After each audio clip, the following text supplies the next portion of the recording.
Gubernur DKI Jakarta nonaktif Basuki Cahayapurnama ditetapkan sebagai tersangka dalam kasus dugaan penistaan agama. Polisi memastikan proses penyidikan kasus hukum Ahok akan segera dilakukan. Tim Bareskrim Mabes Polri menetapkan calon Gubernur DKI Jakarta Basuki Cahayapurnama sebagai tersangka dalam kasus dugaan penodaan agama. Ahok dijerat dengan pasal 156A Kitab Undang-Undang Hukum Pidana Jungto pasal 28 ayat 2 UU Informasi dan Transaksi Elektronik terkait ujaran kebencian berdasarkan sara. Meski dicegah ke luar negeri, polisi memastikan Ahok tidak ditahan. Perkara ini harus diselesaikan di peradilan yang terbuka. Konsekuensinya, proses penyelidikan ini akan ditingkatkan ke tahap penyidikan. Dengan menetapkan Saudara Insinyur Basuki Cahayapurnama MM alias Ahok sebagai tersangka dan melakukan tindakan pencegahan untuk tidak meninggalkan wilayah Republik Indonesia. Menanggapi penetapan dirinya sebagai tersangka, Ahok mengaku ikhlas dan akan menaati proses hukum yang sedang berlangsung. Ahok pun meminta para pendukungnya tetap fokus dalam kontestasi Pilkada DKI Jakarta. Ya, saya terima kasih kepada kepolisian yang sudah memproses. Tersangka ini bagi saya sesuatu saya akan terima. Kita akan ikuti semua proses hukum dengan baik. Dan saya kira ini satu contoh yang baik untuk demokrasi. Saya kira itu. Dan untuk teman-teman yang memang tidak mendukung, saya harapkan tetap semangat. Kita buat satu putaran buat Ahok Jarot. Pasca ditetapkannya Ahok sebagai tersangka, mantan Ketua Umum PP Muhammadiyah Syafi'i Ma'arif meminta semua pihak menghormati proses hukum dan menjaga situasi nasional tetap kondusif. Pendiri Ma'arif Institute ini juga kembali mengingatkan agar tidak ada intervensi atau tendensi politik terhadap kasus hukum Ahok. Berdasarkan surat edaran peraturan Kapolri, proses hukum calon kepala daerah yang dilaporkan atau tersangkut kasus pidana harus ditunda sementara selama tahapan pilkada berlangsung.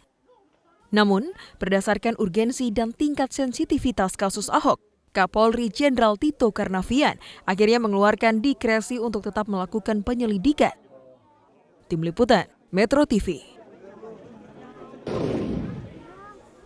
Kapolri Jenderal Tito Karnavian meminta masyarakat kritis dan mencurigai motif sejumlah pihak yang mendesak calon Gubernur DKI Basuki Cahayapurnama segera ditahan. Kapolri ingin agar semua pihak menghormati proses hukum yang sedang berlangsung. Jadi kalau ada desakan-desakan untuk melakukan penahanan, justru kita harus tanyakan ada apa. Ini mengendaki proses hukum berjalan sesuai aturan undang-undang yang berlaku negara kita, atau ingin memaksakan kehendak karena ada agenda lain.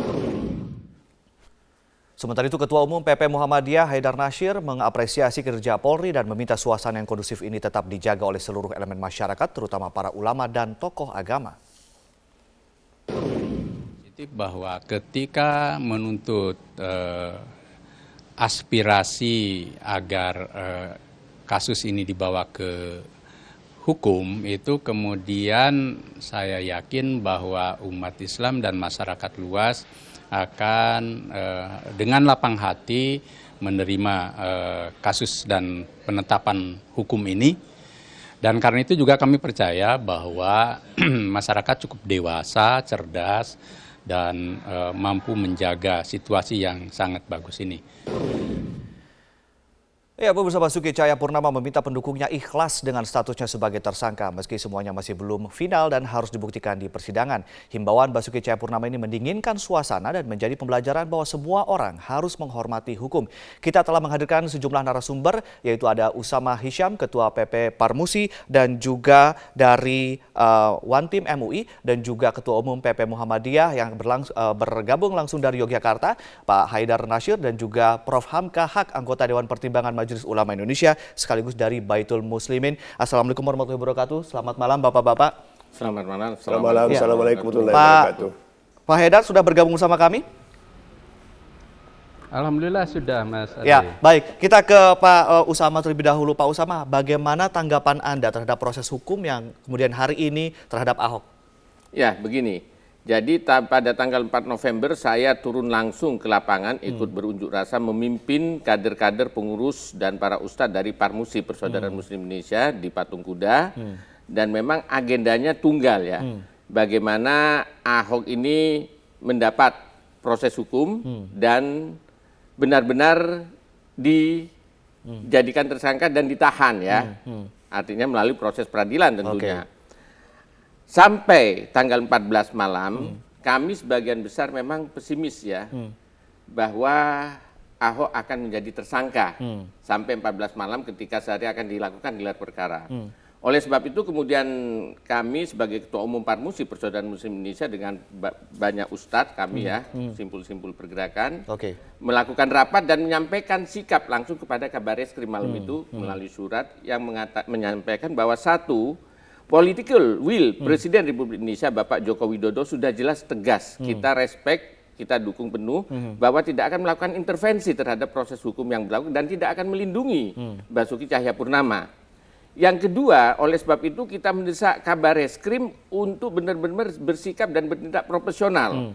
Artinya benar-benar bisa menempatkan Saudara Basuki Cahayapurnama sebagai tersangka dan dapat ditahan karena sudah melakukan berbagai kegiatan. Hasilnya setelah proses hukum hari ini, Pak? Setelah proses hukum hari ini kami pikir pihak kepolisian sudah on the track ya pada proses hukum tahap awal. Profesional, proporsional? Sudah proporsional, tetapi kita akan lihat dulu langkah selanjutnya. Tetapi yang terpenting ini sudah ada satu goodwill ya, dan polisi sudah bertindak secara tepat untuk menjadikan Saudara Basuki Cahayapurnama sebagai tersangka sehingga bisa meredam ya, meredam gejolak ya, kekhawatiran umat Islam. Ternyata apa yang kita harapkan bisa dilaksanakan untuk proses peradilan tahap pertama. Kita akan lihat tahap-tahap berikutnya. Oleh sebab itu kita serahkan sajalah penuh kepada proses peradilan ini dan kita tentu berharap seluruh umat Islam bersabar untuk melihat proses peradilan ini. Ini Anda katakan sebagai sebuah pintu masuk terhadap apa nih? Terhadap proses hukum atau juga mungkin rekonsiliasi di kalangan masyarakat Muslim sendiri? Ya saya pikir yang pertama proses hukum, karena sebetulnya rekonsiliasi di kalangan masyarakat Muslim itu tidak terjadi apa-apa, karena masyarakat Muslim ini kan hanya mengharapkan adanya keadilan yang menyentuh rasa keadilan umat Islam karena penistaan agama tersebut. Tapi tuntutan sudah terpenuhi? Ya saya kira untuk tahap awal tuntutan sudah terpenuhi, tetapi kita akan lihat proses selanjutnya sehingga yang terpenting kita bagaimana ini situasi bisa reda ya kan. Kemudian kita akan kawal lah proses peradilan selanjutnya. Kita akan juga ke Pak Haidar Nasir, Ketua PP Muhammadiyah di Jogja. Ini tadi ada dikatakan bahwa ini sebuah langkah awal atau apa namanya pintu masuk. Kalau dari menurut Anda Pak Haidar seperti apa nih? Jadi Mas Ade dan segenap pemirsa Metro TV, ketika kasus dugaan penistaan agama ini terjadi, Muhammadiyah memandang bahwa pertama ada denyut nadi aspirasi umat Islam yang terluka akibat dari pernyataan yang diduga penistaan agama oleh Pak Basuki Cahayapurnama.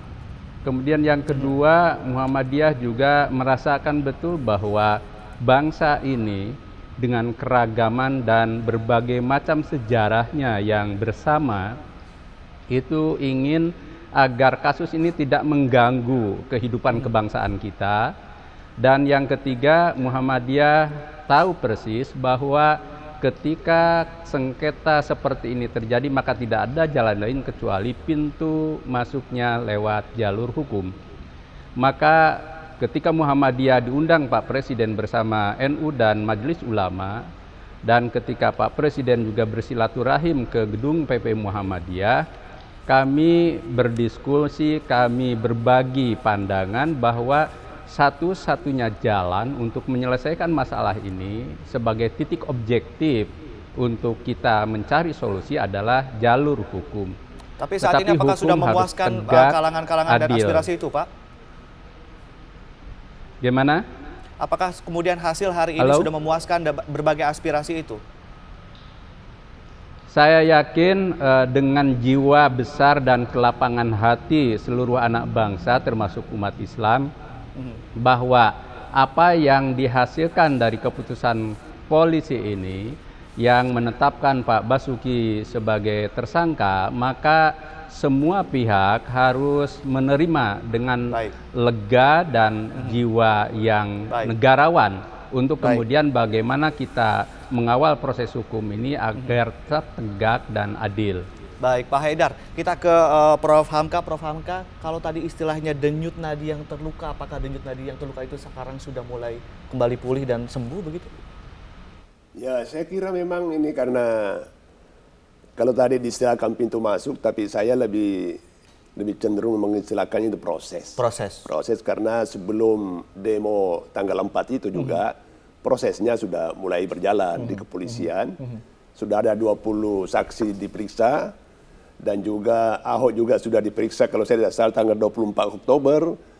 Jadi setelah itu ya kemudian terjadi demo dan kemudian dilanjutkan dengan pemeriksaan beberapa saksi tambahan, lalu masuklah gelar perkara pada tanggal 14 ya. Kemudian hari tadi kita melihat hasilnya. Ini proses, kita harus menghargai semua pihak. Pertama, kita menghargai pihak-pihak yang menyampaikan aspirasinya, yang mungkin merasa terluka hatinya karena itu. Dan saya melihat mereka berdemonstrasi demo damai, unjuk rasa secara damai. Nah, meskipun ada gangguan setelah jam 18, tapi kita harus mengapresiasi para ulama, para pendemo itu sehingga mereka tertib sebelum sampai jam 18. Dan juga mengapresiasi aparat penegak hukum. Dan ini penegak hukum kita harus apresiasi, sudah bekerja secara profesional dan proporsional. Baik. Yang kemudian adalah proses, bagaimana kemudian proses umat muslim dan juga masyarakat secara luas, bagaimana kemudian untuk ditenangkan. Nanti kita akan kembali berbincang-bincang dan tetaplah bersama kami pemirsa. Prime Time News segera kembali.